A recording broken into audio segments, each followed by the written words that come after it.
Sir కొద్దిగా drugs మీద brief అందరూ వచ్చారా? వచ్చారు. అదే రేవుపాటి గురించి నేను వచ్చినాయి అన్ని పేపర్లో కొన్ని నేను కూడా ఉన్నానని నేను అలాగే ఉన్నానని వచ్చింది కదా. నిన్న ఆల్రెడీ నేను ఎక్స్ప్లెయిన్ చేసుకున్నా, అన్ని పేపర్లో రావడం జరిగింది. కానీ మీరు కూడా కొన్ని ఇన్సిడెంట్లు రాయడం ఎందుకంటే మంచిది. ఎందుకంటే పబ్లిక్ అవేర్నెస్ సొసైటీ బాగుపోవడం నుంచి మీరు ఇటువంటి హైలైట్ చేసి వస్తే ఉన్న యూత్ డెఫినెట్గా దాన్ని చూసి నేర్చుకుంటారు.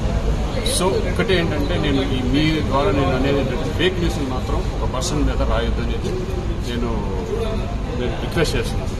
తెలుసుకొని నిజంగా ఉందంటే ఏదో రాయండి, లేదంటే లేదంటే కనుక దాన్ని ఎలా వెళ్ళాలి. ఒకవేళ నిజంగా ఇంకా చేసినా ఇంకా రాస్తున్నారు అనుకోండి, అది ఛాలెంజ్ కోర్టు కానీ లేకపోతే నేను కేసు ఫైల్ చేయడం జరుగుతుంది.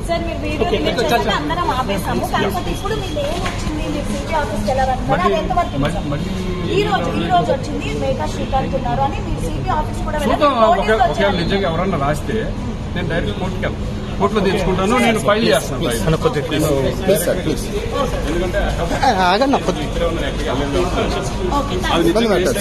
ఏంటని తెలుసు ఎందుకు నోటీస్ వస్తుంది నాకు.